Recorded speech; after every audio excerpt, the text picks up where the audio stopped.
Semuanya bermula dari permainan kejujuran yang iseng kami mainkan di pesta teh. Cinta pertamaku adalah Duke Elios, dan sampai sekarang perasaanku masih berlanjut. Jawab Catherine malu-malu, yang kemudian diikuti oleh tamu lainnya secara bergiliran sesuai arah jarum jam. Banyak orang mengira cinta pertamaku adalah Mikhail, mengingat betapa terobsesinya aku padanya dulu. Kesan itu pasti masih melekat kuat di benak kalangan sosialita. Namun sebenarnya ada orang lain yang membuatku merasakan cinta jauh sebelum dia. Wajahnya sudah mulai samar di ingatanku, tapi dia orang yang sangat berjasa. Saat aku sedang tenggelam dalam kenangan itu, tibalah giliranku. Namun tiba-tiba, sebenarnya cinta pertamaku adalah seorang calon pendeta. Beatrice mendahuluiku dengan pengakuan yang mengejutkan, membuat semua orang terperangah. Bukankah cinta pertamanya adalah Kellen? Beatrice segera menambahkan dengan terburu-buru, meminta semuanya merahasiakan ini dari Kellen. Melihat wajahnya yang memerah membuatku tertawa kecil. Beatrice benar-benar menggemaskan. Saat itulah mata kami bertemu, dan aku melihat tatapan kasihan di matanya. Saat aku memiringkan kepala karena bingung, dia bertanya tanpa suara lewat gerak bibirnya. Kamu gak apa-apa?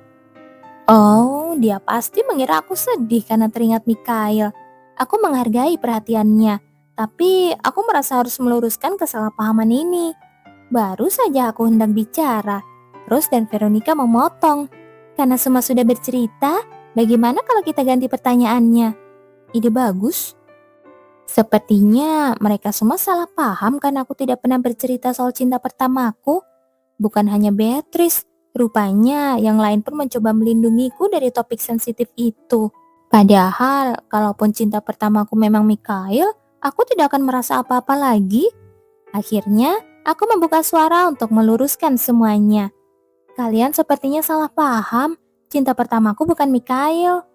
Semua orang menatapku dengan mata membulat. Kalau begitu siapa? Rose langsung membekap mulutnya sendiri karena merasa tidak sopan. Aku tertawa dan menjawab, cinta pertamaku adalah seorang anak laki-laki yang membantuku di jalanan saat aku masih kecil. Pernyataan itu seperti bom yang meledak. Pertanyaan langsung menghujani dari segala arah. Benarkah? Siapa dia? Apa kalian masih berhubungan? Bagaimana kalian bertemu? Aku tersenyum tipis. Aku tidak tahu siapa dia. Kami berpisah bahkan sebelum sempat bertukar nama. Rose yang menyukai kisah romantis takdir menatapku dengan mata berbinar. Tolong ceritakan lebih detail. Aku pun mulai bercerita. Mungkin saat itu usiaku 8 tahun, aku pergi belanja dan tersesat. Ya ampun, bagaimana bisa? Apa Anda terpisah dari para kesatria pengawal? Tanya Veronica dengan cemas. Aku tersenyum getir mengenang masa lalu itu. Saat itu, ayah baru saja mengusirku dengan kata-kata dingin dan memintaku untuk tidak datang lagi menemuinya. Kata-kata itu sangat menyakitiku hingga aku berpikir lebih baik aku menghilang saja. Tentu saja aku tidak menceritakan bagian menyedihkan itu di depan mereka, karena itu adalah sejarah kelam bagiku. Jadi aku membungkus ceritanya sedikit berbeda. Namanya juga masih kecil, aku merasa risih terus diawasi kesatria. Jadi aku sengaja kabur dari pengawasan mereka. Waktu itu aku terus berjalan tanpa arah. Aku berpikiran bodoh. Kalau aku menghilang, apa ayah akan menyesal? Tapi dunia luar ternyata asing dan menakutkan bagi anak kecil yang terbiasa dilindungi. Orang-orang yang biasanya ramah saat aku dikawal kesatria, kini menatapku dengan pandangan aneh. Aku ketakutan dan terus berlari ke dalam ganggang asing sambil terisak. Saat itulah seorang menyapaku. Kamu ini apa? Seorang anak laki-laki yang mungkin usianya 3 tahun atau 4 tahun lebih tua dariku. Rambutnya pirang dengan mata berwarna ungu. Dia terlihat seperti pangeran dari buku dongeng. Minggir, jangan halangi jalanku. Dia memang tidak ramah, tapi bagiku yang sedang ketakutan, dia seperti seberkas cahaya. Berhenti menangis, aku akan membantumu. Meskipun bicara dengan penuh percaya diri, sebenarnya dia tampak bingung harus melakukan apa. Akhirnya, dia membawaku ke rumahnya dan menemui ibunya. Halo nona kecil, tersesat ya? Ibu perlu tahu kamu putri siapa agar bisa mengantarmu pulang. ucap ibu anak itu. Seorang wanita bangsawan yang sangat anggun, cantik, dan juga lembut. Karena merasa sangat nyaman dengan kelembutan wanita itu, aku malah merengek dan menolak diantar pulang. Malahan, aku ingin ikut tinggal bersama tante dan anak laki-laki itu. Aku benar-benar keras kepala karena takut dimarahi ayah. Tapi wanita itu justru menenangkanku dengan sabar. Dia melepas gelang dari pergelangan tangannya dan memberikannya padaku. Dia meminta maaf. Saat ini, rumahnya sedang agak rumit. Jadi, aku tidak bisa ikut tinggal di sana. Sebagai gantinya, aku bisa membawa ini. Gelang ini adalah bukti bahwa kapanpun aku mau, aku bisa menjadi bagian dari keluarga mereka. Meskipun itu adalah penolakan halus, entah kenapa aku merasa tenang. Aku meminum coklat hangat darinya dan tertidur. Dan saat terbangun, aku sudah berada di rumahku sendiri. Padahal aku tidak pernah memberitahu alamatku ataupun namaku. Rasanya seperti dibantu oleh peri di dalam cerita. Aku ingin mencari mereka suatu hari nanti untuk membalas budi. Tapi sayangnya gelangnya hilang dan aku tidak bisa menemukannya dimanapun. Aku menghela nafas saat mengakhiri lamunanku.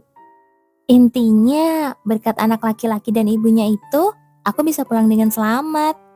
Meskipun aku sudah meringkas ceritanya, para tamu pesta teh tampak kecewa.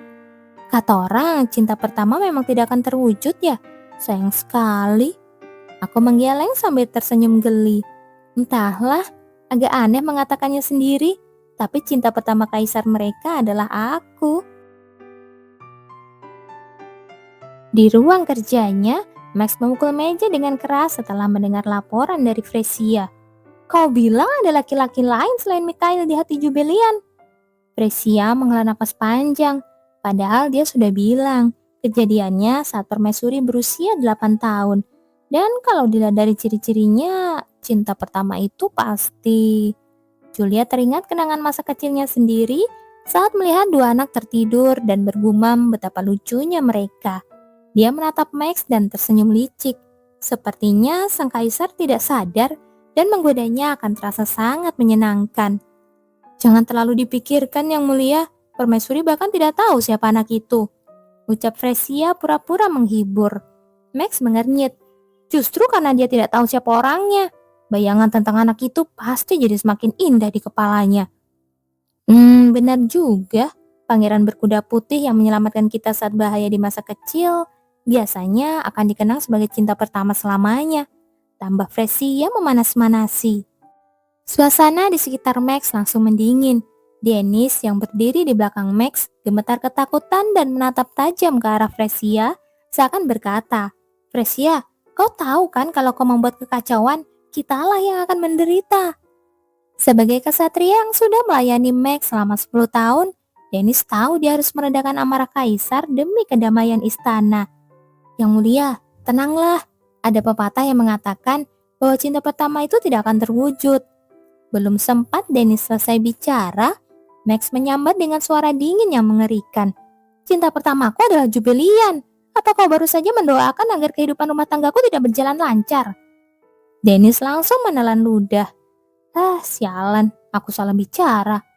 Fresia tertawa melihat Dennis yang kelimpungan, tapi kemudian dia menatap Max dan mengangkat bahunya. Yang mulia, Anda tidak berhak menghakimi orang lain. Apa Anda lupa siapa cinta pertama Anda yang sebenarnya? Apa maksudmu? Anda lupa, anak perempuan yang Anda temui saat Anda menyamar dengan sihir pengubah warna rambut dan mata. Mendengar itu, ingatan yang sudah lama terkubur muncul kembali di benak Max. Seorang gadis kecil yang wajahnya sudah tidak dia ingat lagi, yang dia temui di tempat persembunyian rahasia ibunya.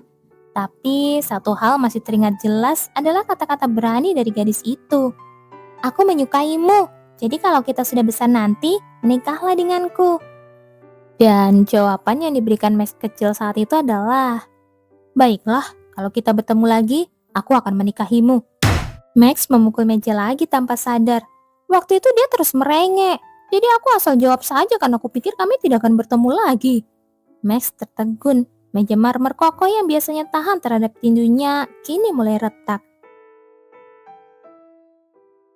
Mengurus keuangan istana yang hancur karena kemewahan permaisuri terdahulu bukanlah pekerjaan mudah. Namun berkat kerja kerasnya memeriksa buku besar dan memotong anggaran, kondisi keuangan istana sudah mulai pulih. Jubilian menyerahkan draft anggaran kepada Marilyn, dan setelah Marilyn pergi, dia menghela nafas. Aku saja selelah ini, apalagi Max. Sudah 6 bulan sejak mereka menikah dan naik tahta. Karena pemerintahan sebelumnya sangat kacau, Max harus bekerja tanpa henti. Dia hampir selalu berada di ruang kerja kecuali saat tidur. Mungkin nanti aku harus mengajaknya istirahat sehari.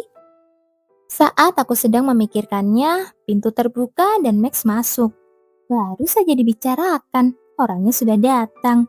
Setiap akhir hari, kami biasanya duduk bersama untuk berbagi cerita tentang kegiatan masing-masing. Itu adalah cara kami menjaga kedekatan. Seperti biasa, dia yang bertanya lebih dulu.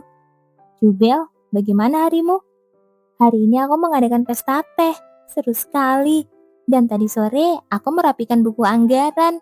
Kau pasti akan terkejut melihat berapa banyak biaya yang berhasil kuhemat. Aku mengoceh riang. Tapi kemudian aku menyadari ada gurat kelelahan dan kegelisahan di mata merahnya. Apa terjadi sesuatu? Tanpa menjawab, dia langsung menarikku ke dalam pelukannya. Aku memanggil namanya karena terkejut dengan pelukan tiba-tiba itu. Sepasang mata merahnya menatapku dalam, lalu terdengarlah suara yang rendah. Jubilian, aku mencintaimu. Padahal aku sudah sering mendengarnya sampai telingaku panas. Tapi kenapa setiap kali dia mengucapkannya, jantungku masih saja berdebar. Aku balas memeluknya dan berbisik malu-malu. Aku juga mencintaimu, Max. Biasanya, setelah aku berkata begitu, Max akan langsung menciumku. Aku pun memejamkan mata dengan perasaan berdebar, menunggu sentuhan di bibirku. Namun, meski sudah menunggu lama, tidak ada yang terjadi. Saat aku membuka mata sedikit karena bingung, aku terkejut melihat matanya yang berkaca-kaca. Jubel, aku hanya akan mencintaimu seumur hidupku. Suaranya yang pilu membuat perasaanku jadi tidak karuan. Ada apa dengannya tiba-tiba? Namun melihat tatapannya yang seolah mendambakan jawabanku, aku pun mengangguk. Iya, aku juga. Tapi bukannya menciumku, dia malah terus bicara dengan suara yang mendesak. Hanya ada kamu bagiku, kamu tahu itu kan? Kenapa dia begini hari ini? Ya, mungkin pekerjaannya sangat berat sampai-sampai dia ingin bermanja-manja padaku. Karena dia bukan tipe orang yang suka merengek, aku pun merasa kasihan. Alih-alih menunggu dicium, aku yang lebih dulu mengecup bibirnya dengan lembut untuk menenangkannya. Tentu saja aku juga tahu kalau aku ini cinta pertamamu. Mendengar itu, Max menatapku dengan mata gemetar, lalu membenamkan wajahnya di bahuku. Iya, terima kasih sudah mengerti perasaanku. Aku pun menepuk-nepuk punggungnya. Entah apa masalahnya. Yang penting aku harus menghiburnya dulu. Max menatap Jubilian yang sudah tertidur di sampingnya sambil menghela nafas panjang. Mengingat betapa bahagianya Jubilian saat menanyakan cinta pertamanya, Max pernah bersumpah dengan percaya diri. Dia bersumpah akan rela pisah ranjang jika perkataannya itu tidak benar. Kini, mengingat kesalahan masa lalunya itu, Max mengepalkan tinjunya. Mahkota kaisar terasa lebih berat dari yang dia bayangkan. Namun rasa lelah itu langsung menguap setiap kali dia melihat senyum Jubilian. Sekarang dia bahkan tidak bisa membayangkan malam tanpa Jubilian, apalagi sampai pisah ranjang. Dalam kegelapan gang yang pekat, Max sedang berjalan sambil menggading tangan seseorang. Kebingungannya terhenti saat dia melihat tangan kecil yang menggenggam erat tangannya. Seorang gadis kecil, mungkin berusia 8 tahun. Siapa dia? Wajahnya samar, tidak terlihat jelas. Tiba-tiba, suara riang terdengar darinya. Mendengar kegembiraan dalam suara itu, dada Max terasa hangat. Namun, suara yang keluar dari mulutnya justru dingin, berbeda dengan hatinya. Gadis kecil itu tiba-tiba memeluknya. Aku tadi takut sekali, tapi untunglah kau membantuku. Terima kasih. Sensasi manis dan debaran jantung yang gila menyergapnya. Di saat itulah wajah gadis itu terlihat jelas. Rambut perak yang berkilau di bawah sinar matahari, mata cantik berwarna ungu dan biru, serta aura yang begitu menggemaskan. Lalu gadis kecil itu mengecup pipi Max dan berkata dengan manja, "Aku menyukaimu, jadi kalau kita sudah besar nanti, menikahlah denganku." Max? Max tersentak saat mendengar panggilan itu. Begitu terbangun dari mimpi itu, Max langsung sadar. Itu adalah kepingan ingatannya yang dulu sempat kabur. Kenapa memori itu muncul di saat seperti ini? Mimpi apa sampai tidurmu nyenyak begitu? Kamu bahkan mengigau. Bukan apa-apa. Max mencoba berbohong. Ah, kamu pasti memimpikanku ya? Melihat senyum manis Jubilians, Max tidak sanggup membantahnya.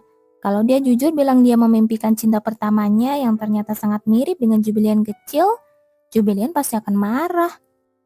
"Aku juga memimpikanmu," ucap Jubilian lagi.